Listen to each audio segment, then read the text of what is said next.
welcome everybody to the Cheech and Kern. I'm sorry.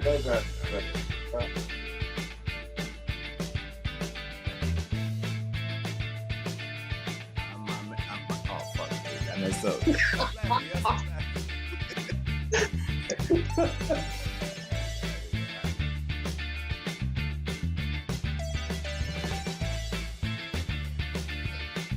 Ready? You ready? Hey guys, welcome everybody. Wait, no, I fucked that up. Oh, fuck. I'm just gonna wait.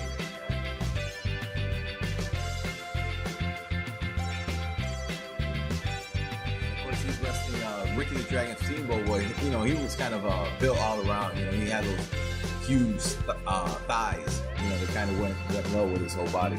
That kind of sounded gay, but you know. Just a little bit.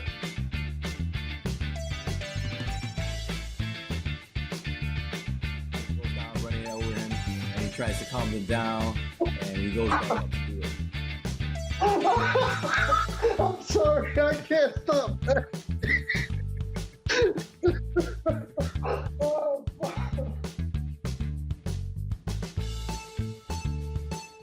People haven't seen me, but I'm 6'5" and close to 290. So you would expect a big motherfucker like me to be able to pick up 135 pounds. Hell no, I got my ass kicked. I fell down. I was like, oh, I can't pick this up.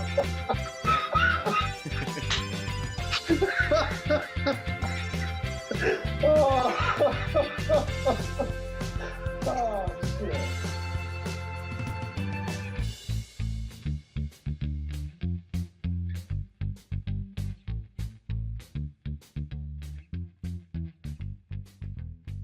Welcome, ladies and gentlemen, to the Cheech and Kern Wrestling Podcast. I'm your host, Cheech, alongside my main man, Kern. What up, Kern? What's up, Cheech? You ready?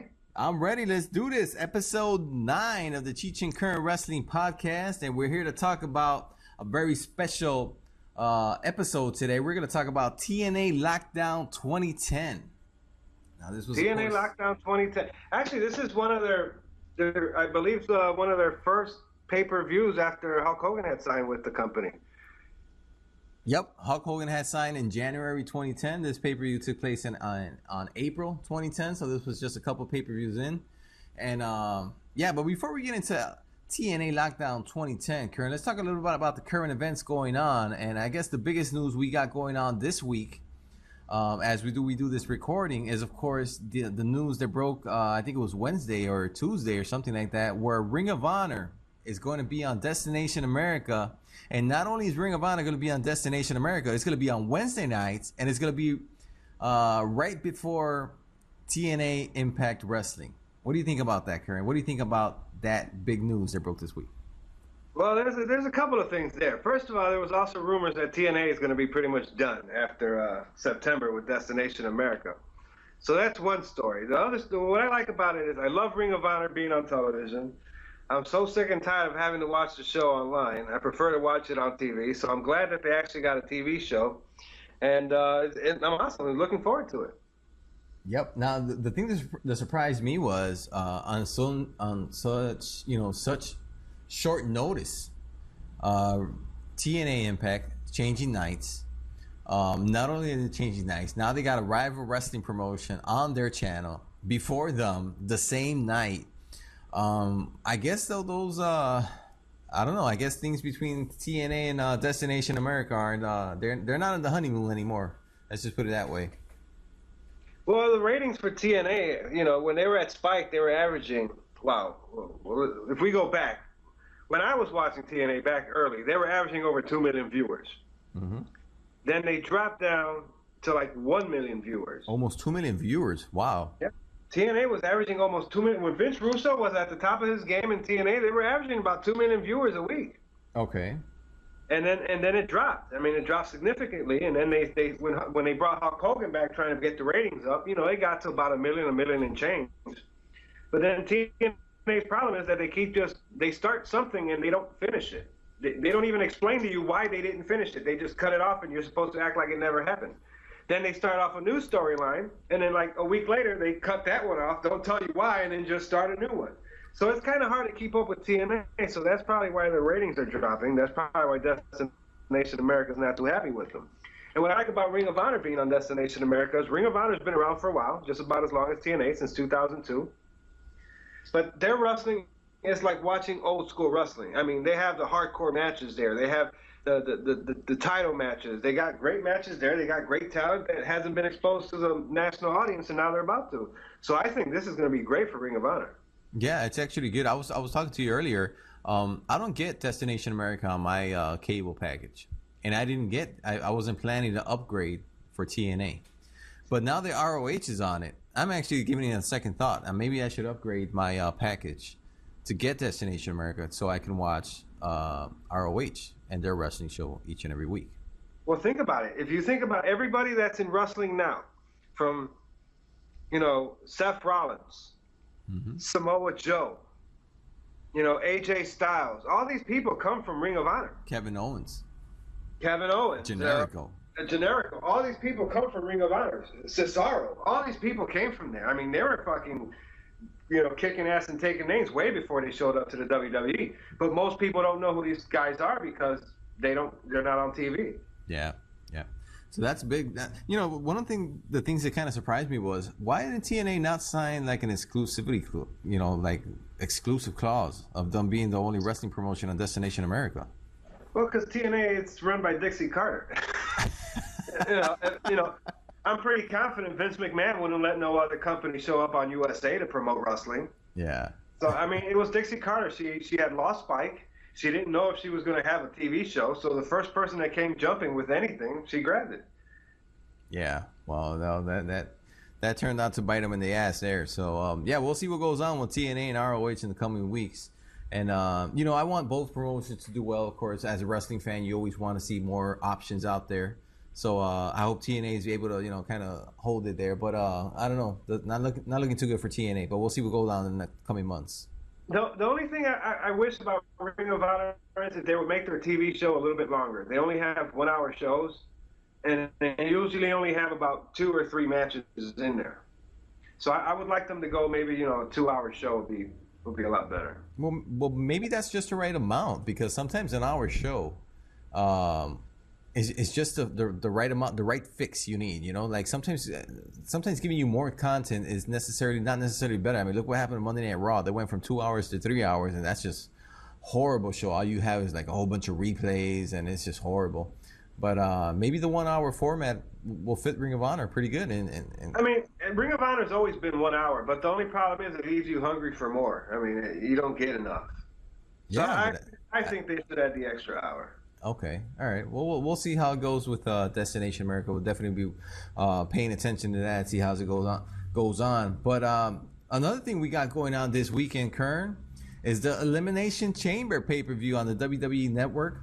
And I must say, this was a show they put together, almost overnight, to say it that way. They've been building it for the last 2 weeks. And coming out of Payback, I was wondering, how are you going to be able to build Elimination Chamber? Build it up so that it builds my interest to want to watch it. Well, first of all, it's got the Elimination Chamber. That alone makes you want to watch it because it's always something different, something refreshing. Yes, but the Elimination Chamber, of course, it's a gimmick match, but they always made it for the World Heavyweight title. This Elimination Chamber is not for the World Heavyweight title. It's for a very messed up Intercontinental title that nobody really cares about. And you just threw in basically 4 or 5 jobbers in there to get that title. But I must say, I am interested in watching that match. How about the tag team title one? Yeah, that one's new. That one's new, and that one I am excited to watch that match. Of course, let's go a little bit over the card here. Now the kickoff show for Elimination Chamber is just gonna have a Miz TV segment, and it's gonna be with Daniel Bryan. So I guess he's probably gonna address his injury and see what's going on there. But the actual pay-per-view is gonna have a singles match between Neville, and he's gonna be fighting Bo Dallas. Nothing much to look for there. Just kind of a filler match. Yeah, pretty much. Whatever happened to Bo Dallas? Why did his momentum just die? I don't know. When he was in NXT, it was great. It's like they put him up in the main roster and they don't know what to do with When he him. came up to the WWE, he was cool. I mean, that Bo Lee segment, he was running out there telling everybody to believe, even though he sucked, and it just never worked out. I guess the people just didn't get into it, you know? The people, I don't know. But in NXT, it was doing real good. But of course, in NXT, you have those real hardcore fans that, you know, they eat that shit up. But I don't know. I guess the mainstream people just really don't really don't care about it. But we also got a Divas triple threat match for the Divas Championship, which is Paige, Naomi versus Nikki Bella. Well, we'll see what goes on in that match. And we have, of course, the champion versus champion match, which is John Cena versus Kevin Owens. Now, I guess it hasn't been that clear, but I'm assuming this is not going to be a title match. It's just going to be champion versus champion. I doubt it. Yeah, you know, just going to be John Cena versus Kevin. Now, of course, today, breaking news was that Kevin Owens actually signed a new contract with WWE, and he's going to be part of the main roster. He's going to be part of Raw. And the main roster is going to be phasing farther. I heard today, I was reading online today, that Kevin Owens, I believe, is going to beat John Cena this weekend, because I believe he's supposed to be in the Money in the Bank ladder match pay-per-view. Yeah, just rumors. Holy shit, that would fucking be awesome if Kevin Owens wins the Money in the Bank. He won. Right, exactly. That would be fucking awesome. I mean, the potentials with that storyline is fucking. Could you imagine him and Brock Lesnar somewhere down the line going at it? Brock Lesnar, not him and fucking Seth Rollins. You know, I would man. Seth Rollins. Brock Lesnar and Kevin Owens will be an awesome fucking main event at next year's WrestleMania. Think about it. The potential's there. If they build it with the way they're building Kevin Cena as this fucking badass.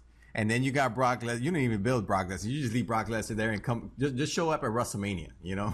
Anybody that's watched Kevin Owens before, when he was at Ring of Honor as Kevin Steen or PWG, if anybody's seen him wrestling there, they know what kind of guy he is. I mean, Kevin Owens is the type of guy that can carry a company. He's world champion material. And he can handle it in the ring. I mean, this guy looks out of shape, but the man can go. He can go for 60 minutes if he has to. Yep. Wow, that would be, you know, I don't even want to start speculating because, of course, we're all just speculating here. But, man, that would be awesome to see that go down. So, yeah, we'll see what happens there. And, of course, we have the 6-team Elimination Chamber match. As we mentioned, we got the Lucha Dragons, the Prime Time Players, Cesaro and Kid, the Ascension, your favorite tag team, the New Day, and, of course, the Matadors. The Matadors. They killed the Matadors. They should have left them as Primo and I thought they should have left them as Primo and Apricot. You know, this whole Matadors gimmick. They don't even give a shit. Remember when they came out as the Matadors, they were really pushing them because they would come out with that entrance, the little bull. They even had like a huge bull with the steam coming out, the Titantron, you know? It just never worked out. It was a stupid gimmick from the word go. I mean, it's like the Red Rooster. Remember? It was unbelievable. Oh, the Red Rooster. Come on. It's just a stupid gimmick that somebody must have been drunk when they wrote that one in. Yep. And the 6-man Elimination Chamber match for Intercontinental Championship. Of course, we got R-Truth, Dolph Ziggler, Sheamus, Wade Barrett, Ryback. And here's the question mark. Rusev. I was reading that Rusev got injured this past week. I think it was on the SmackDown tapes where he might have injured his ankle. And he might be out. So, because, you know, we don't know what's going to go down with Rusev. So, you know, and it'll be a shame if he's hurt because Rusev is on a roll. And, you know, we'll have to see what goes down. But as of this moment, Rusev is still in the match. They haven't given us any word otherwise. And, of course, then we got the WWE World Heavyweight title match, which is Dean Ambrose versus Seth Rollins. Now, that's a match I'm looking forward to. You know, they had a hot feud last year. They kind of killed it with the Hell in a Cell when fucking what's his name? Bray Wyatt came in and interfered with the hologram, whatever. But, yeah, I would like to see this match. I think that you guys, if they give these guys enough time, they'll have a hell of a match for the title. No, I believe so, too. I mean, it's going to be a great match. It's something to look forward to. I don't think Ambrose is going to win. No, I don't think so either. I don't think But it's going to be an interesting match, something to look forward to. All right. Well, yeah, that's about it for current events this week, Kern. Let's take it up now. Let's go back to April. Let me get my notes here real quick. April 18th, 2010 for TNA Lockdown. Now, of course, this was in the Family Arena in St. Charles, Missouri. Now I did a little bit of research on this show, and there was 3,023 fans there. I'm not sure what's the capacity for the family arena, but I think it's more than 3,000 fans. Yeah, I believe so. I remember I had watched, hold on, we can see it right here. It says capacity is 10,467.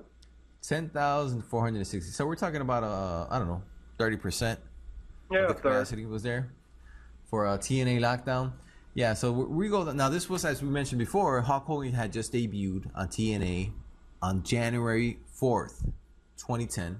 That's when they did that first Monday night TNA versus WWE Raw Monday Night War. And I remember that they went up there thinking they were going to kill it, right? Because Hulk Hogan was coming down. It was the first live show. And what did WWE do? They fucking brought Bret Hart back. From 1997, the first appearance Bret Hart ever made since leaving from the Montreal Screwjob in 1997 was down January 4th, 2010. So right there, TNA started wrong off the bat. Well, I actually think, if I'm not mistaken, I kind of thought that episode was kind of cool. The first episode when Hogan showed up.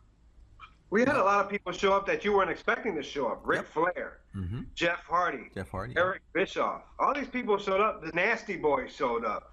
Scott Hall and Six Pac showed up. I mean, there was a lot of people that showed up that you weren't expecting there. Yeah, no, they did good. They did good. But I think just the WWE, which was more intriguing, seeing Hulk Hogan and all these guys come back, which you've seen in the last 10 years, on and off, or seeing Bret Hart, which was gone from WWF since 1997 and retired since 2002 when he had a stroke, or what? No, it was it 99 he retired, right? It was 99 2000 when he had that concussion. Yeah, it was 2000. Well, I don't know. I remember that watching that show. I don't remember ever flipping to Raw that night. I remember watching Impact, which was the only reason I was watching Impact was because Hulk Hogan showed up, which was the only reason. The only thing I remember what I didn't like about watching the show was seeing that stupid six-sided ring.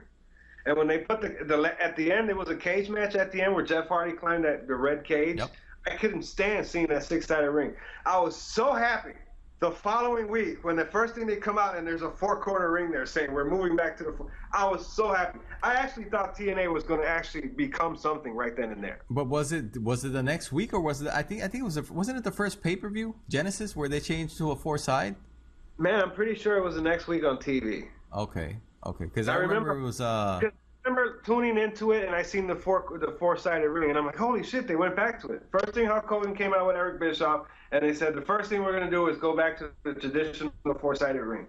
And believe it or not, from that day till about 2013, I did not miss one episode of Impact. Not one episode of Impact I missed. Wow. From when Hulk Hogan joined till about mid-2013. So you went through aces and eights and everything, huh? Everything. I love the aces and eights angle. I thought it was great. Once again, they just, forget about it and just throw it out the window, and that was it. I thought aces and eights started very interesting, but then they messed it up like halfway through because it just got. I think aces and eights was really good when Bully Ray won the belt on Lockdown the following year. I thought it was awesome. I thought they had something really good going there, but once again, they just cut it off and let it go. You know why I didn't like it? Because when they started at aces and eights, you had all these guys come on in mask and trenches and all that stuff, and you're like, ooh, who the hell are these guys? They beat up Sting. That's the way they made their debut. They beat up Sting, and I was interested.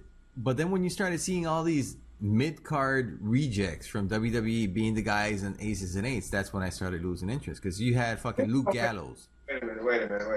Right now, do you watch New Japan Pro Wrestling? No, occasionally I can watch one or two shows, but that's the anybody that's been watching New Japan Pro Wrestling for the last year and a half. Aces and Eights went to New Japan Pro Wrestling and called themselves the Bullet Club, and they are fucking the hottest thing going in fucking Japan right now. Jeff Jarrett, everybody from Aces and Eights just went to New Japan Pro Wrestling and became the Bullet Club, and they are fucking awesome. They are like the greatest fucking heels in pro wrestling today, but over anybody else. No, I don't think it's everybody, because Jeff Jarrett was never an Aces and Eights. AJ Styles was never an Aces and Eights, and those are the two key guys in the Bullet Club. You got Doc from exactly. That's fucking Luke Gallows. Right. He's a WWE main event, no, not main event, WWE mid card reject. Yeah, He's a great wrestler. Great wrestler. Don't get me wrong. You have to see him now. I mean, you're looking at him when he was sitting there as some drooly dumbass with the bell. I know that. But think about gimmicks that McMahon gave him. Once they went out there and started showing this biker gangster attitude, dude, they are fucking awesome. I would even go as far to say that they're almost as good as the NWO. Oh. You haven't seen. We are gonna fucking receive heat on these emails. Let them bring them on. Bring them on. cheechandkern@gmail.com. Bring on the heat. I mean, anybody that's been watching New Japan Pro Wrestling lately will agree with me. They are the hottest heels in pro wrestling right now. They are almost as hot as the Horsemen were back in the 80s. Oof, I don't know. They're there. Trust me, they're there. And these Japan people that don't cheer, don't scream, I mean, they're actually booing and hissing at these people. When you watch Japan wrestling, you don't sit, all they do is sit there and do their little golf clap. They don't sit there and scream with their signs and shit. Mm-hmm. They are actually getting mad at these guys.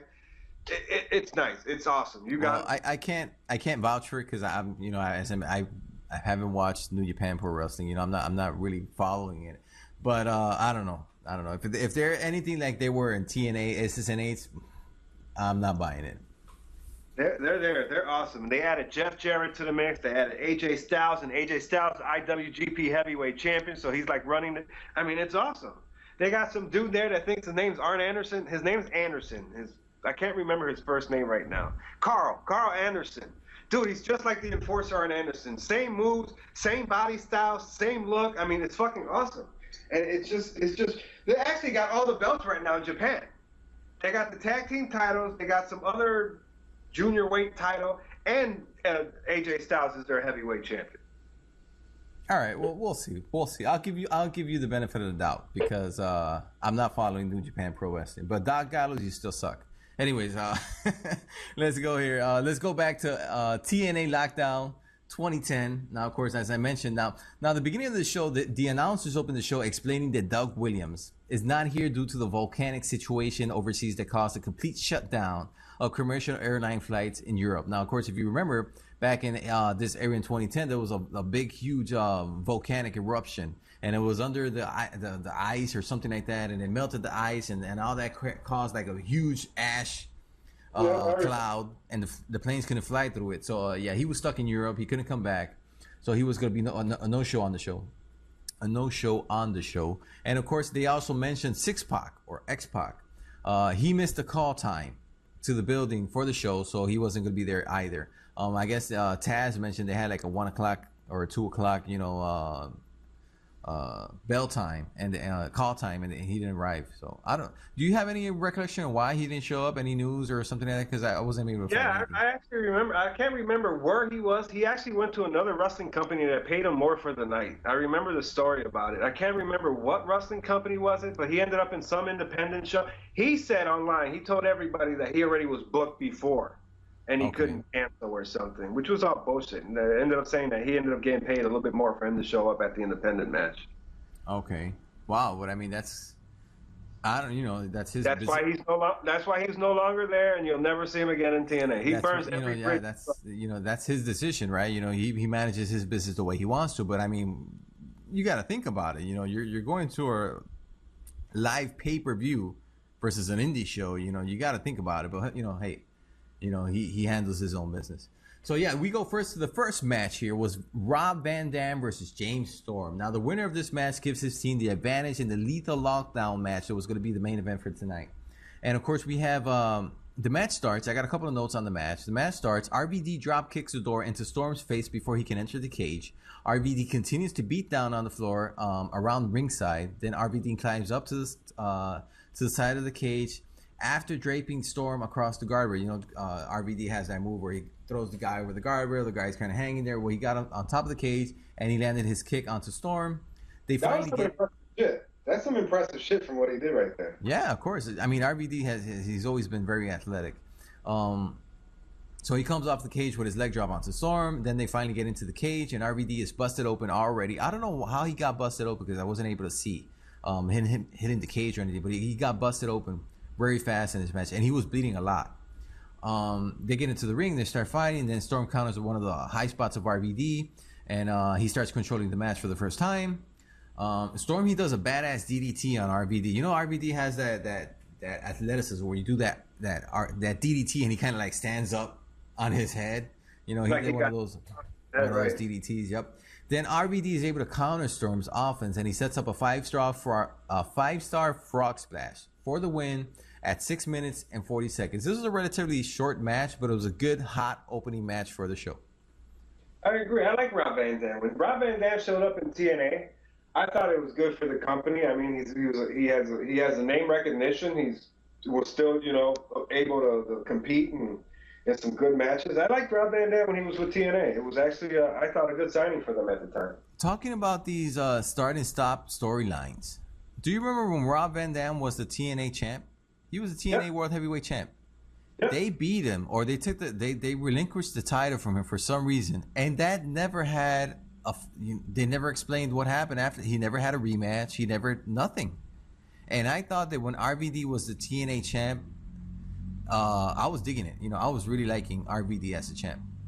I agree, but once again, I you know, it's one of those start and finish. They beat him up and they take the title away from him, and then he comes back later like nothing happened. He, you know. Like, exactly. Whatever happened, he was a champ. Like, it's like one time they took Samoa Joe. They fucking, like 5 or 6 guys took him to a van. He disappeared. And nobody ever explained who it was. And then he came back with a fucking painted tattoo in his face and a machete. And people were like, what the fuck? That lasted a couple weeks. Huh? And that only lasted a couple weeks. Yeah, and then that only lasted a couple weeks. So I don't know. You know, those kind of big mistakes that TNA used to make. Now, the interesting part about this match that we just talked about was that Team Hogan was the one that got the advantage in Lethal Lockdown. Now, this was weird because Team Hogan was the babyface team. And it's like you're booking a War Games match and you're putting the good guys in a disadvantage. I mean, in the advantage, you know? That's like putting the Horsemen into War Games and having them have the disadvantage. Then where's going to be, you know, where are you going to draw the heat from? Right, correct. So that was a little weird there. Anyways, then we go straight to the back. Christy Hemme, she interviews Hulk Hogan. Christy asks Hogan how confident is he in his team tonight. Hogan says that they've been beat up pretty bad as of late, but the fact that they're all there and still standing strong means something. He says that RVD beating Storm just now gives them a little more momentum. And Hogan says if Team Flair wins tonight, maybe it's time for Hulk Hogan to pack his bags and leave TNA. So already 2 months in, 3 months in, and Hogan is playing the I'm gonna leave TNA if I lose this match. See, that's just bad booking by TNA. I mean, whoever was writing their shows back then just didn't have the creativity of it. I think whoever was writing their shows back then just didn't have the qualifications to do something right. I mean, they had all the pieces there to do something right when they brought in Hogan and all these other guys, and they didn't play their cards. The guy that was booking the show was Vince Russo. Well, he's a fucking idiot. You know, it was Vince Russo. He was the one booking them. I mean, there was a shitload of talent at TNA in 2010. Yeah, I don't know. We'll see. So the next match was an escape match, and it was Homicide versus Brian Kendrick versus Chris Sabin versus Alex Shelley. And the winner is going to join Shannon Moore and Kazarian later tonight, replacing Doug Williams in the match for the vacant X title. Now, of course, Doug Williams was the champ, was the X Division champ, but of course, as we mentioned earlier, he was stuck in Europe. So what they did was they replaced it. You know, they relinquished the titles. Like, nope, it's the title's vacant now, and the winner's going to be the new X Division champ tonight. So the winner of this match was going to join Shannon Moore and Kazarian to fight in a triple threat match later on in the pay-per-view. Now, the first man to climb out wins this one and is added, as I mentioned before. Now, it was a fast-paced match with a lot of high spots. There was too many to get into. All I remember is that Homicide hits the Gringo Killer on Sabin. And Homicide gets out the cage and he wins. It was a quick match, 4 minutes, 58 seconds. I remember that. Now, there was one spot that I remember vividly where, was it in this match? No, actually, I think it's later on. I'm not going to mention it because I just remember it was later on. But yeah, there was a quick match, 4 minutes, 58 seconds, and the winner was Homicide. What do you think about this match, Kern? It was all right. You know, I like that the Lockdown pay-per-view, all the matches were in cages. I thought that was cool. But the escape match thing, I wasn't really into that one. I think they should, because it's an X Division, they should have either had it pinned or something inside the ring. But it was an okay match. Okay match, yeah. Then after that, we got Kevin Nash versus Eric Young. Now this was, I think Kevin Nash and Eric Young, they were like partners at the time, right? And either Kevin Nash turned on him or something like that for the band or something, right? Am I right?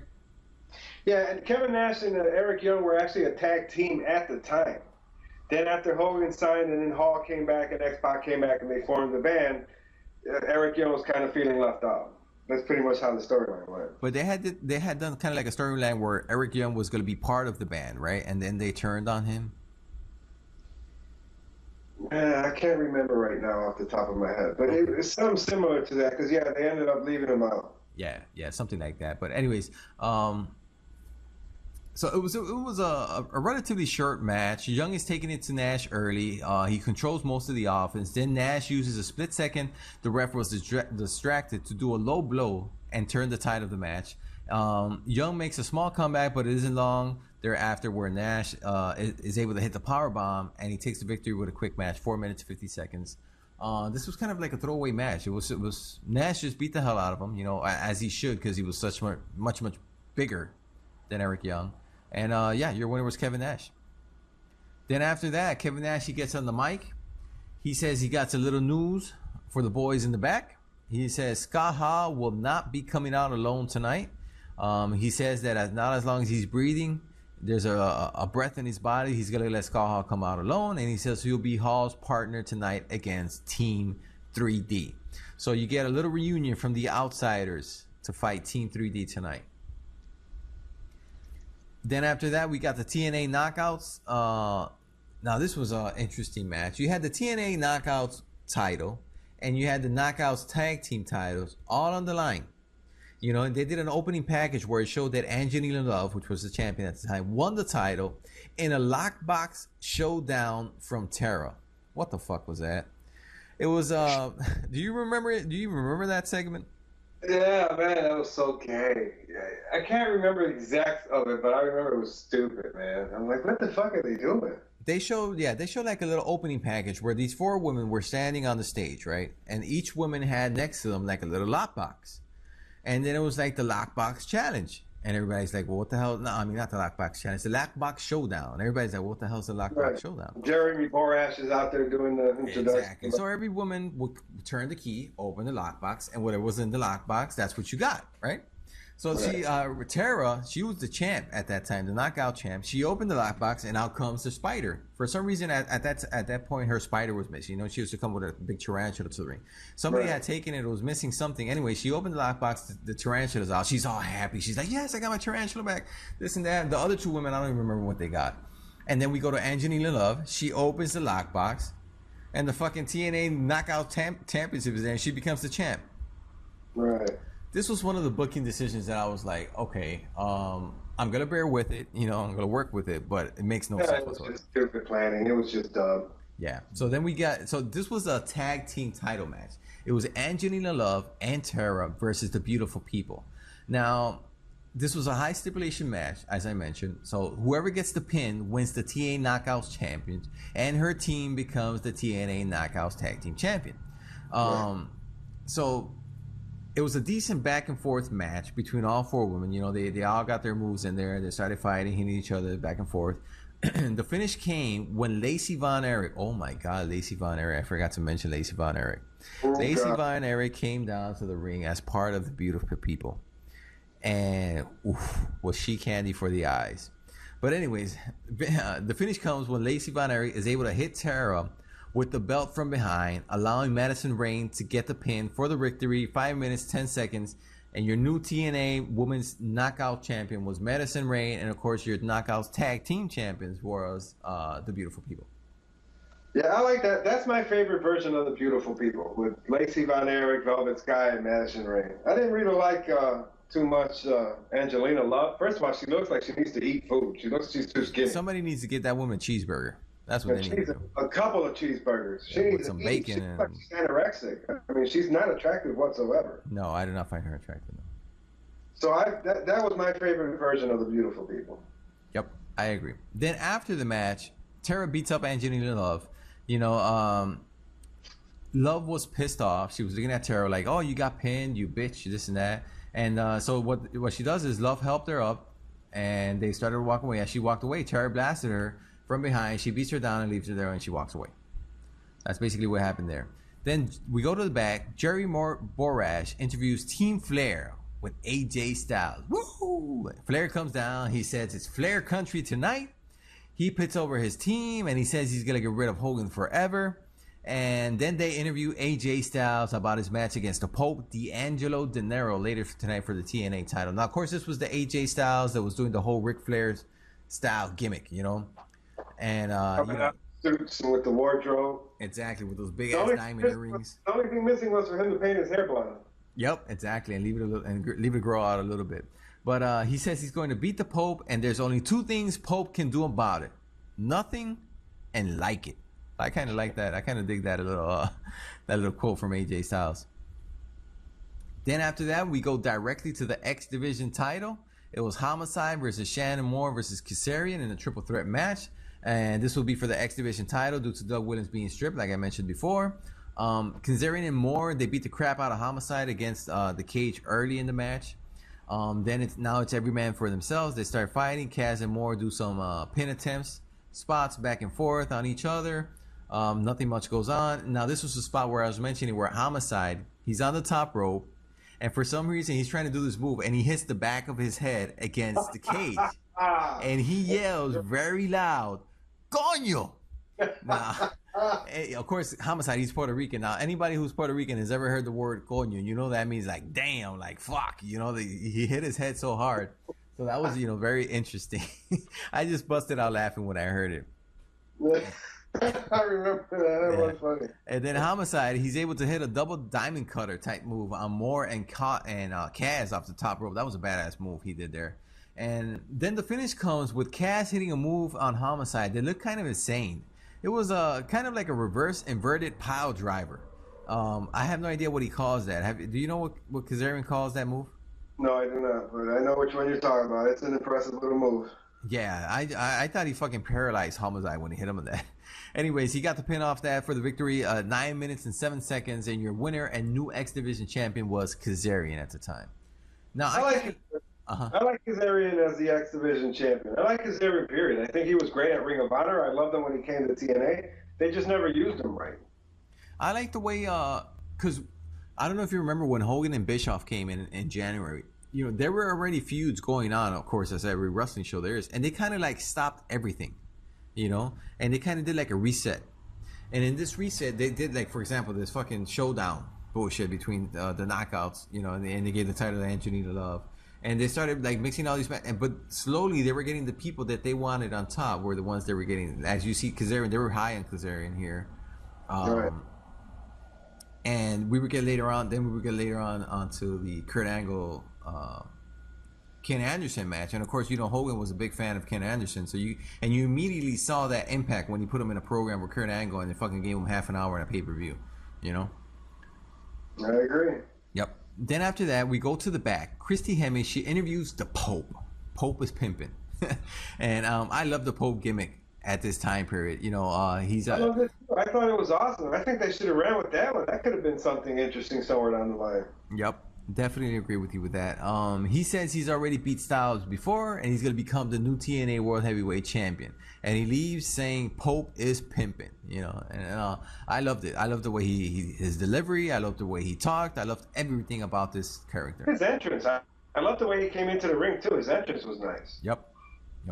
Then after that, we go to the St. Louis Street Fight, and it was Team 3D, of course, Bully Ray and Devon Dudley, versus Kevin Nash and Scott Hall, the band, the Outsiders, the NWO, however you want to call them. They were back together for this night.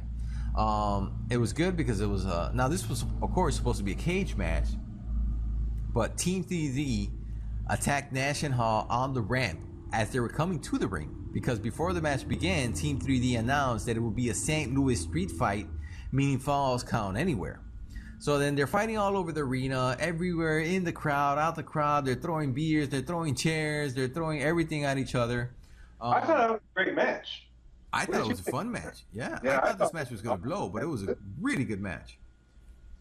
And at one point, this was something that kind of caught my attention. Was at one point Scott Hall, he takes a back body drop right on the ramp and he lands right on his head. Now, hindsight being 2020, all the problems that Scott Hall has had with his hips and his lower body. You see that move and you're like, oh, he really didn't need to take that one there. But yeah, he took that one there. So the crowd is going nuts. They're loving it. The fight finally makes his way inside the ring, or the cage, or partially, I should say, because Nash and Hall, they have Devon in the cage. They're beating the hell out of him. But Brother Ray is still outside. And then Nash is able to lock the door, keep Bully Ray outside, and they double team Devon for a while before Bully Ray is able to finally get his way inside the ring. They get the upper hand. Then after that, Team 3D, they do the ancient "What's up?" I remember they used to go on the Devon would go on the top rope, and Bully will hold the legs, do that "What's up?" They did that spot on Scott Hall. Yep. And then they followed it with a 3D through a table for the pin and the win. 6 minutes 45 seconds. It was a quick match, but it was a good match. It was hot. People were loving it, and they did what they had to do in that match. Yeah, it was 6 minutes and 45 seconds. It was a short match, but it was an awesome match. I mean, they went through everywhere, through the arena, inside the cage, outside the cage. It was actually a very interesting, awesome match. I like that match. I liked it, yeah, because as we said, 6 minutes 45 seconds. You didn't overstay your welcome. You did what you had to do. The crowd was hot. People loved it. You did the 3D. Boom, get the pin, get it over there. It was awesome. I liked it. Now, great match. When I was watching this, I was like, man, we've ran through like 4 or 5 matches in the first hour. So I was like, wow, this is kind of weird. But then we go to the Kurt Angle versus Mr. Anderson match. Now, this was an angle that was going on, I think, well before this pay-per-view. And this was going on from like maybe February or before that, where Mr. Anderson had made his debut. He came in with Hogan, basically, right? They came in at that same point. And right. He was doing his whole prick, Mr. Anderson shtick. And he was disrespecting Kurt Angle. So they got into this whole feud, this whole blood war. To one point, Mr. Anderson took a medal that this veteran had given Kurt Angle. He spent on him. He spent on Kurt Angle. Started fighting. Anyways, it took him here to this match. Now, before that, Anderson had won some type of stipulation where he had the key to the padlock that was going to be closing the cage. So Anderson is going to wrestle the match with the key around his neck. He decided to do that. Why? I don't know. So the only way to win is to use the key to let yourself out the door. That was the stipulation of the match. The match starts. Angle back suplexes Anderson on his attempt to escape the cage, and the key now is all because Anderson early in the match he started trying to open the key, open the lock, and Kurt Angle just grabs him and starts suplexing him. He beats up Angle a little bit more. He gets up again. He does that. Angle grabs him. He does the suplex, and now the key again is stuck in the padlock. Left the key in the lock, right? Yeah, he left the key in the lock. So they start fighting. Anderson later reverses Angle, and he does and slams Angle headfirst into the cage. Kurt Angle's busting. He's bleeding all over the place. Anderson repeatedly bashes Angle's face off the cage, now onto Angle's on the floor. Angle's bleeding, but I mean, this was a hell of a blade job if he did one, but he was just bleeding everywhere. They start fighting. Angle has 6 suplexes in a row at one point to Mr. Anderson. He goes to the door. He stops. He pulls down the straps, and he puts Mr. Anderson in an ankle lock. They start fighting, this and that. Mr. Anderson doesn't quit. Then at one point, Mr. Anderson is able to hit a mic check on Kurt Angle. Anderson makes it clear to the door. He opens it up, but Angle hits him from behind with the Angle slam. Then Angle walks over to the top to open the door, and instead of exiting it, which he clearly could have done at this point, he closes the door, puts the chain around it, and padlocks it again. Now, this is where it got a little bit interesting, because he got the key and he threw it into the crowd. So you would figure, like, okay, they locked the door, they locked the padlock, and he throws the key. How are you going to get out? Right? I mean, that's the stipulation. You got to jump out. So that's what I thought was going to happen. They start fighting again. Angle has Anderson laid out in the middle of the ring, and he climbs to the top of the cage backwards, and he goes up and he does a huge moonsault. But as he does this huge moonsault, he crashes straight down on the mat very hard. Now, Kurt Angle is one of the craziest sons of bitches I've watched doing these moonsaults off the top of the cage, because it's not the first time he's done it. He did this here. I remember he did that back in 2001 in that cage match with Chris Benoit, that Monday before they had that pay-per-view with Stone Cold for the title. I think actually that was like his second or third time in TNA that I had actually seen him do that. I mean, that was just, it's nuts, you know. This crazy guy doing this. Yeah, so he hits down hard on the mat. He's able to get up. He unlocks the chain. Where the hell did he get the key? I'm not sure. The announcers weren't able to explain it, and you really didn't know where. I guess the ref had an extra key or something there. Yeah, but he unlocks the chain. As he opens the door, he stops and he sees Anderson flipping him off. You know, he's flipping him the bird. Angle gets pissed off. He goes back to Anderson, and Anderson is able to low blow him and leave him on the floor and hit him with a mic check. So after all this emotion, all this commotion, people are like, oh, fuck. You know, Anderson's going to win the match, that motherfucker. So he starts crawling out. And as he's crawling out, Kurt Angle's able to pull out the necklace, the chain, not the chain, the medal he had. Yeah. And he puts it around Mr. Anderson's throat, and he chokes him out. He's able to choke him out. He gets up, he spits on him, and then he walks out for the win. 20 minutes, 55 seconds. This was one of the greatest cage matches I've seen in a very long time. It was a good match. I like when Kurt Angle did that moonsault off the top cage. Did you see how he landed on Anderson? He looked like he kneed him in the nose on the way down. Yeah. He landed in his face. Basically, he landed on the whole facial head area, you know, and immediately you see Mr. Anderson's face kind of started getting swollen a little bit by his eye. Yeah, that must have fucking hurt. Yeah. But it was a good match. I liked it. Kurt Angle won the match, and it was great. After that, you know, Kurt Angle, he starts walking up the aisle, and he takes the mic, and he said he's going to take some time off. But he said that when he comes back, his goal was going to be to win the TNA World Heavyweight title. And he says it's real, it's damn real, and he goes to the back. Now, I don't remember. Does he come back in 2010 and win the title or fight for the title? Do you remember? I don't remember him coming back to win the title until years later. Yeah, because I was trying to, when he said this, I'm like, well, let me try to think back, but I don't remember him coming back and winning the title in 2010. I'm not fact checking it. I might be wrong, but I off the top of my head, I just don't remember it. Then after that, we go straight to the TNA World Heavyweight title match. AJ Styles, of course, he's your champion, versus the Pope, D'Angelo De Niro. The Pope makes his entrance. AJ Styles comes out with Ric Flair, but Errol Hebner kicks out Flair before the match even starts. Before he even gets to the ring, he's already kicking out Ric Flair. I don't know what happened here, why they kicked him out. You know, you would want to think you would want to have Ric Flair ringside for this match. You know, he's one of the attractions of the show.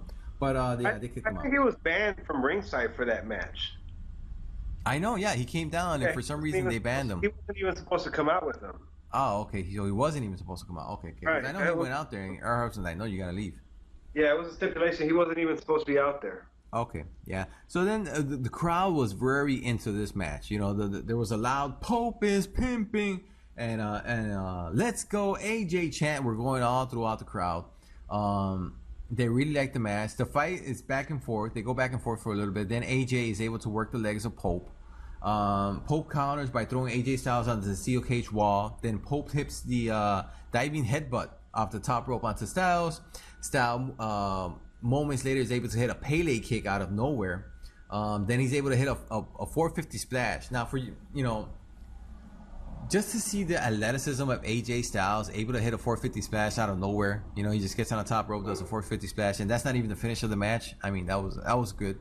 Then he's able to climb to the very top of the cage, and he dives off, but he misses. And then Pope is able to roll him up immediately after that, but he only gets a 2 count. Then Pope hits an inverted backcracker, kind of like the Crow Breaker, but then he goes for another pin, but he's only able to get a 2 count. Styles then reaches and took a pin away from the cameraman outside the ring. Now, you know that the TNA, one of the things the TNA used to have on these cage matches, they would always have like a little section where it was open for the camera to zoom in and not have that whole cage, right. Mesh in the picture. So AJ Styles is able to reach through that hole, picks a pen out of the cameraman, and he stabs Pope in the face with it. And of course, this is a cage match, no DQ. He's able to hit the Styles Clash, and he gets the pin. 13 minutes, 32 seconds, and you're still TNA World Heavyweight Champ AJ Styles. I thought it was a good match, but I thought it was a horrible finish. Yeah, I agree. It was a good match, but the finish was kind of weird. Like, who the hell? Why was the cameraman having a pen in his pocket to begin with, being that close? I mean, it made no sense. Exactly. And then I don't know. I thought they killed the momentum from the Pope. The momentum the Pope was gaining momentum from the year before. They came in, they did that whole tournament we talked about the previous podcast, where I think it was a wild card or something like that tournament where he won to get this chance to face the TNA World Heavyweight Champ. He was on a roll, and I think they just stopped the gen in their tracks here. Because after that, I don't think he even got a rematch or nothing, right? No, but once again, like I said, I mean, the Pope, they have something good going, and they just stop it for no apparent reason. Don't even tell you why. I remember I started getting frustrated with TNA after I saw this finish, and then I started seeing like the subsequent events that were going on with Pope, and they were really not doing nothing with him. I started getting mad. I was like, oh man, come on, you got to use the Pope. Yeah, I agree. The Pope is, I still think, until this day, still a great talent. Just underused. Yep. Then after that, we go backstage, and they show a little video where Eric Bischoff is arriving into the building. Now, at this time, they were kind of teasing that Bischoff and Hogan weren't looking at eye to eye. They were, they weren't getting along, this and that. They were kind of teasing that. So Eric Bischoff made himself to the ring. Not to the ring, to the building. Jeremy Borash runs after him. Hey, why are you here so late? Is there tension between you and Hogan? And Bischoff just kind of shoves him off and keeps walking. So, they were building that tension there. Then we go to the main event of the pay-per-view, Lethal Lockdown. Now it was Team Hogan versus Team Flair. And of course, it was going to be in 2-minute intervals. And starting things off would be, for Team Hogan, was Abyss. Now this was when Abyss was doing the whole Hulkamaniac gimmick. He would come down with the Hulk Hogan Hall of Fame ring. Yep. The whole Hulk Hogan Hall of Fame ring and everything. And that's kind of what started Ric Flair pissed off. The whole reason that Hulk Hogan gave his Hall of Fame ring to Abyss. That's kind of what started the whole feud. So for Team Flair, it would be Robert Roode, one of my favorite wrestlers in TNA. Now these are 2-minute intervals, as I mentioned before, and for the first 2 minutes of the match, Abyss dominates the whole first period. Then the 10-second countdown comes, and out comes Rob Van Dam. Now RVD and Abyss now have a 2-on-1 advantage over Roode. Now this is where I said it was kind of weird. You got the baby faces having the advantages over the heels. So RVD and Abyss, they have the 2-1 advantage of Roode. They're fighting. They get the upper hand. Then after that, Desmond Wolfe comes out. Nigel McGuinness. They come out. They start fighting. And RVD and Abyss have Roode down as they're waiting for Wolfe. Then RVD low blows Abyss from behind as Wolfe enters the match. Then Roode and Wolfe are able to get the upper hand. Next out after that, Jeff Jarrett for Team Hogan. Now, another short, wild brawl. And then James Storm comes out. 2 minutes later, they're fighting. James Storm comes out. RVD is bleeding horrible, because he had busted himself open earlier in the match. At this point, there's no upper hand. Nobody kind of has the upper hand of the match. They're just fighting. Then Jeff Hardy is scheduled to come out next. But as his music plays, we go to the back and we see Jeff Hardy being laid out by Sting. And he was standing over him with the bat. I never liked Sting as a heel in TNA, with exception to the Main Event Mafia. What do you think about Sting being a heel in TNA at that time, Kern? It wasn't. I mean, it wasn't the right time for him to be a heel right there. So I agree with you. I didn't like him as a heel at the time right there either. Yep. So then, because Flair has always been like his number one nemesis in WCW. Exactly. So I didn't think it made sense at that time. Yeah. Anyway, so Jeff Hardy's music comes out. He's laid out in the back. So finally, for Team Flair, Sting comes out, and now the heels got the upper hand. You got Sting out there. You got Nigel McGuinness. You got Robert Roode, and you got James Desmond Wolfe. Desmond Wolfe. Yeah, I'm sorry, I said Nigel McGuinness. Yeah, you got Desmond Wolfe. Yeah. So then Sting, he comes out and he calls for the cage roof to come down. Right? He calls for the cage roof to come down. And you start seeing bats, chairs, and everything there are on the cage. Then now the match starts. It's a win. It's a pin or submission for the win. Jeff Jarrett is thrown out of the cage through the cage door. All hell is breaking loose. Abyss sprinkles a bag of tacks all over the mat. He tries to choke slam Sting onto them, but Storm then smashes a beer bottle over his head. all of Team Flair raised their hands. You know, they got all this commotion. They got the upper hand, everything. Then Jeff Hardy's music comes out, and he comes out with a kendo sticks. He starts beating the shit out of Beer Money, which is James Storms and Bobby Roode, but he's never able to get inside the cage. After that, Jarrett blasts Wolf with a guitar shot in the ring. Wolf is out. RVD hits a splash on Wolf, so Wolf is gone. You know, Abyss is able to chokeslam Sting onto the tax into the ring, so that takes out Sting. You know, Sting goes to the corner laid out over there. Hardy then climbs up to the top of the cage. Bobby Roode and James Storm, they follow Hardy up to the cage. They start fighting over it. They get the upper hand. At some point, Hardy is able to throw. Was it James Storm? I want to say it was James Storm. He puts him on a table on top of the cage. There's a ladder on top of the cage. Did they even have a chance to put a table up there and the ladder? That one's ridiculous. I'm like, how does that even hold that up steady? They put it up there, and then the table were like on pieces of wood, so they wouldn't like go through the chain. It was already there. They kind of like prepped it for that. Anyways, they had a ladder, so they set up the ladder. Jeff Hardy does a stunt from the ladder onto the table. He drops down James Storm. Bobby Roode's knocked the fuck out. So everybody's kind of just laying down. And then all of a sudden, you know, people start chanting, "Holy shit, TNA," and all this stuff. And then this is where I think the match went to hell. Ric Flair's music hits, and out comes Flair, right? And you would be excited. You would think, "Oh, this is good." Flair comes in, and he starts beating up Abyss. How the fuck does that happen? I don't know, because Abyss is like 6'8", 350 pounds, right? Young, and then you got fucking Ric Flair coming out there beating him up. Anyways, he's beating him up. He's trying to take the Hall of Fame ring off him. As he does, Hulk Hogan's music hits. Hulk Hogan comes out. He enters the ring now. He points at Flair and walks toward him with a baseball bat. As he's doing that, Eric Bischoff runs out. He gets in front of Hogan. Bischoff pulls out this brass pair of knuckles, and then he's kind of teasing like he's gonna give them to Ric Flair. And Ric Flair's like, "Whoa, yeah, whoa, whoa, whoa, yeah." He then Bischoff grabs the knucks and he throws them to Hogan. Hogan is able to smash his face into able to hit Flair. Flair goes down. He does a blade job. Gets up. He's bleeding. Hogan knocks him again. He does another blade job. He grabs him. And then Flair's just selling like woo woo woo. Selling. He grabs him. He throws him onto the cage. He starts, you know, moving Flair's head out of the cage. Flair is bleeding like a fucking stuck pig here. It's nuts. Then what was the last part that happened? Yeah, Hogan then continues to beat Flair. Then Abyss gets up. He hits Wolf with a black hole slam for the pin. 30 minutes, 15 seconds. And by this point, they had lost the crowd. I thought they lost the crowd. The crowd was hot for this match, and it fucking went in a spiral downwards when Ric Flair came out. Once again, it was a great. I thought it was a good match. The Jeff Hardy stunt on the top of the cage was awesome. I mean, you had the crowd going. Why did you have to bring Hulk Hogan and Eric Bischoff? I could see Flair coming in there trying to act like a goofy. I think what the part that killed it the most was when Bischoff came out trying to play, you know, with the brass knucks who he was going to get. Everybody knew Hogan and Bischoff were working together. Right. I mean, well, everybody except the writers for TNA that night.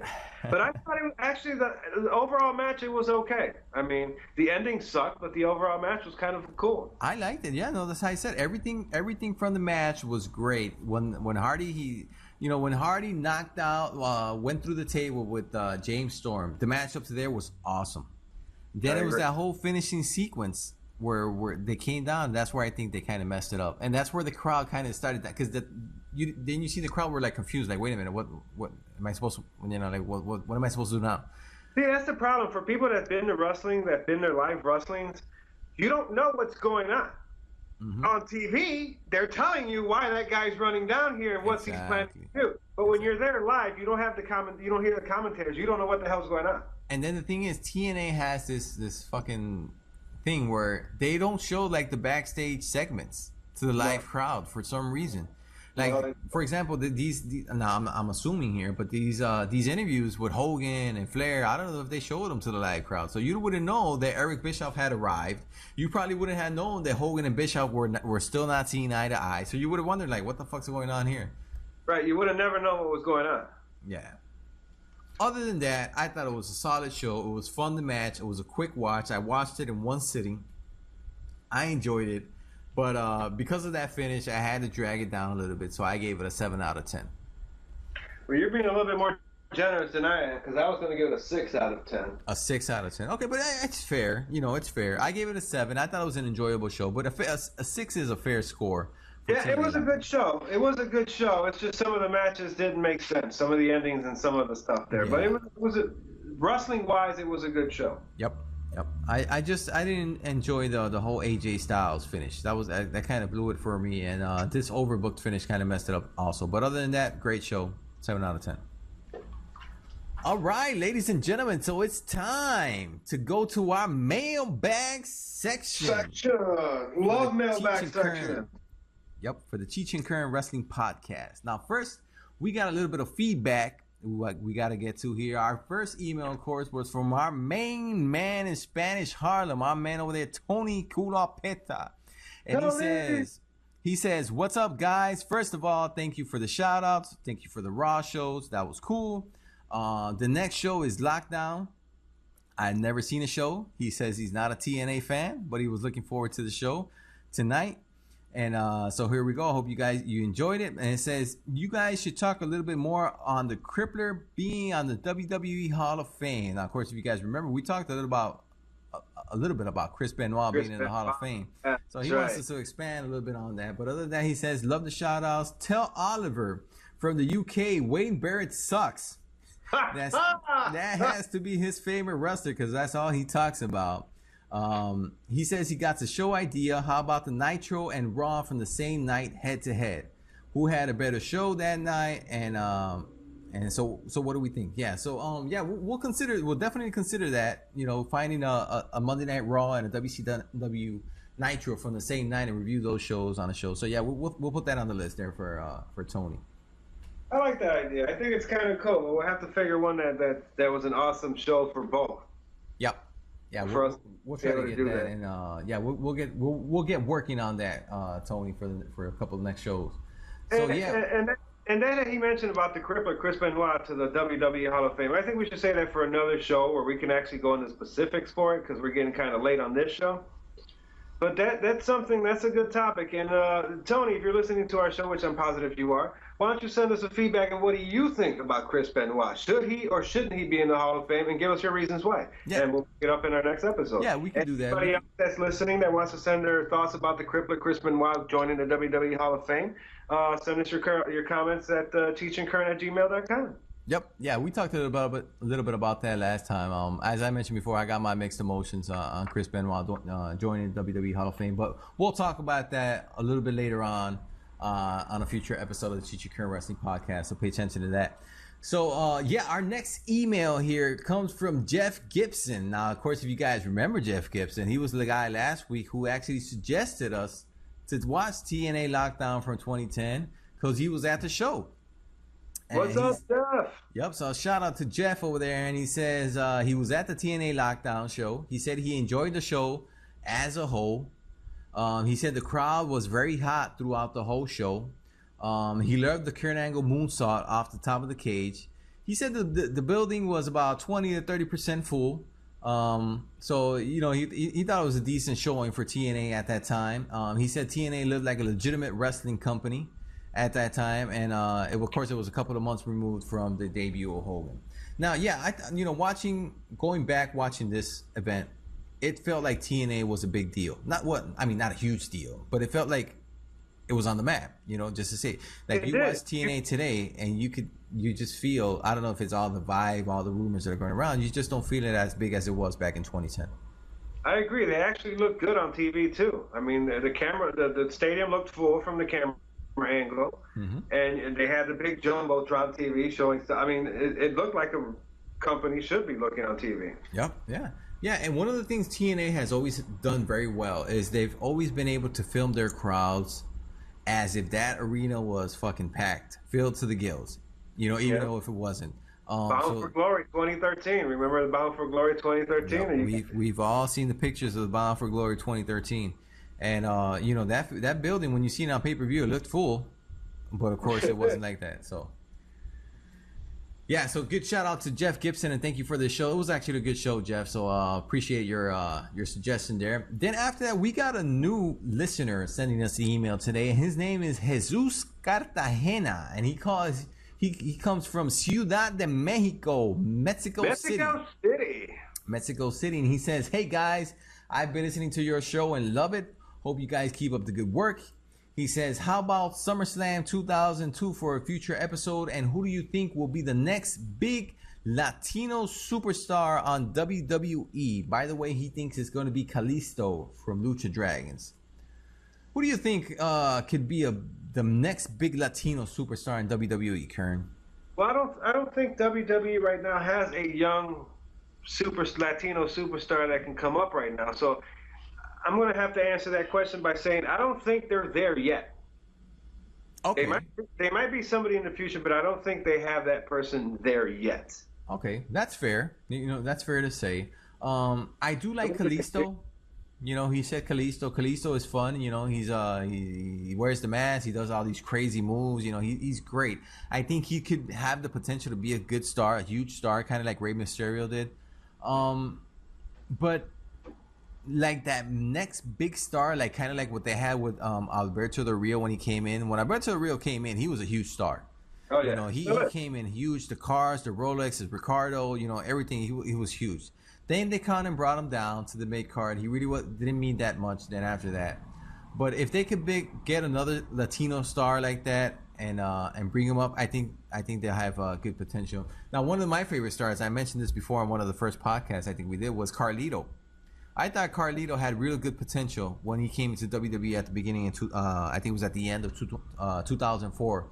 When he came in his very first match, he beat John Cena for the U.S. title. I think he had great potential. He was able to get to the main event status a couple times because if you remember where that Shawn Michaels and Hulk Hogan did that whole angle with Shawn Michaels super kicked Hogan, that was in a main event match where it was Hogan and Michaels against Kurt Angle and fucking Carlito. Yeah, but Carlito was, I like Carlito, but the thing I didn't like about him was that Caribbean, the gimmick they brought him in just sucked. How do you take it serious? I liked it because he came in and it was very cocky, very disrespectful. He would come in and fucking chew that apple and spit in your face. To have a guy in your face fucking chew and spit a piece of apple, man, I would kick his ass. It was just, it was great. It was great. I liked it. At least I liked it. The whole shtick for Carlito Caribbean cool. And yeah, so he came in and he was looking good. So I don't know, but maybe Kalisto could probably be in there, and maybe he won't. Maybe it'll be a future star. We'll see. Yeah, we'll see and find out. Only time will tell. Yep. Then after this email, I left this email last for a specific reason. Now, of course, we all heard Tony Culapesa's email and his opinion on Wade Barrett. He think Wade Barrett sucks. But of course, we got an email here. And our last email is, of course, from Oliver James in the UK. Now, I got to say, Oliver, I love you, man. You're one of our biggest fans from day one, so I love you. And he says, hi, guys. Love the show, as always. Can you guys review the SummerSlam that took place in the UK in 1992? We're going to put that in the list, Oliver. And it says, we'd love to hear your thoughts on that show. And he says, plus, do you think Wade Barrett will win the Intercontinental title this Sunday night at Elimination Chamber? And the reason I'm laughing about this is because Tony has to be fucking Pulling his hair off the roots right now. Yeah, Tony got to be spinning off the roof right now. But let me tell you what, Wade Barrett, I must say he does have a good chance of winning the Intercontinental title on Sunday night at Elimination Chamber. He won the King of the Ring. Could he be King Wade Barrett Intercontinental Champion? Maybe. I was thinking my pick was originally going to be Rusev to win the Intercontinental title because I think they could go do a Rusev John Cena showdown at SummerSlam and merge those two titles. But now that Rusev seems to be a little hurt, I don't know if it's still going to be him. So we'll have to see. But Wade Barrett, he does have a chance. It's getting slimmer every time, but he does have a chance to win the Intercontinental Champion. What do you think, Kern? Well, I don't think Wade Barrett's walking out of there Intercontinental Champion. He's got as good a chance as any, but I don't think personally he will walk out as the Intercontinental Champion. And I like Wade Barrett. I mean, he's not my favorite wrestler, but he's all right. I mean, I like the bad news and all that other stuff. I mean, he's all right. I wouldn't say he sucks like Tony did, but he's all right. So Oliver James, if that's your favorite wrestler, you keep giving us comments on Wade Barrett. We'll keep answering them for you.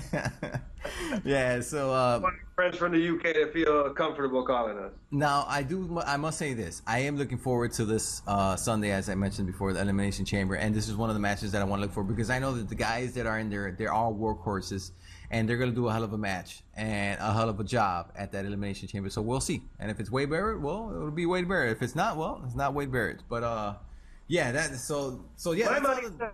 My money says Tony doesn't want Wade Barrett to win it. Yeah, I can bet that Tony doesn't want Wade Barrett to win it. But yeah, we'll see. We'll see what goes on. So yeah, so that's all we got for the mailbag section this week, Kern. As we mentioned before, you guys could watch the show previously. Send us your feedback. Send us what you thought about the show. You can send us your suggestions like these guys did. Have send us your future show suggestions, and we'll look at them. You can send us your questions, comments, feedback at cheechandkern@gmail.com. Now that's Cheech and Kern. You know, of course, the show is Cheech and, like the little and from AT&T, but our Gmail is cheechandkern @gmail.com. We just wanted to get that out there. So you guys can know we're officially on iTunes, so please check our show out on iTunes. Subscribe there. Of course, we have our YouTube channel. We're going to be going up each and every Saturday night on iTunes, YouTube. We're on Stitcher. Our podcast hosting site is podcastgarden.com. You guys can check us out there, but it's probably just easier to check us out on iTunes or Stitcher. Please stream us on Stitcher. Much easier. You guys can get that on your Android or iTunes device. And yeah, so just check us out there, man. We gotta get out of here, Kern, because I'm already studying over my words here. So we gotta get out of here. So yeah, what we got left is what are we gonna watch next week, Kern? What do we got on the list? What do we got on the pipeline for the Cheech and Kern Wrestling Podcast episode number 10 coming up at you next week? Well, what we have is on our list is next. It's going to be WWE New Year's Resolution 2005, and that was actually in the first pay-per-view WWE did in San Juan, Puerto Rico. All right, that was in my neck of the woods back in 2005. I didn't get to go to that event. I was pissed off. I wanted to get to go to it, but I just, you know, the things that were out of my control, I couldn't get to the show. But I did watch it on pay-per-view, and it was a good match. A good match. That featured the Elimination Chamber match, where it had Shawn Michaels was a special guest referee. It was for the vacate WWE World, no, not the WWE, for the World Heavyweight Championship. It was Triple H, Chris Jericho, Edge, Randy Orton, Batista, and I'm missing somebody. Chris Benoit. Those were the guys that fought. Elimination Chamber match. It was a good show. Please seek that out. Watch it. Send us your comments, questions, and feedback so we can talk about it on the show. And that'll be our next show for the Cheech and Kern Wrestling Podcast. So yeah, Kern, that's about it. That's all we got this week. You got anything else? No, that's all for now. All right, people. Well, here we go. That was it. Cheech and Kern Wrestling Podcast, episode 9. Please follow us on Stitcher, iTunes, YouTube. Check us out. Send us your questions, comments, feedbacks at cheechandkernwrestling.com. And we'll see you guys next week. Peace!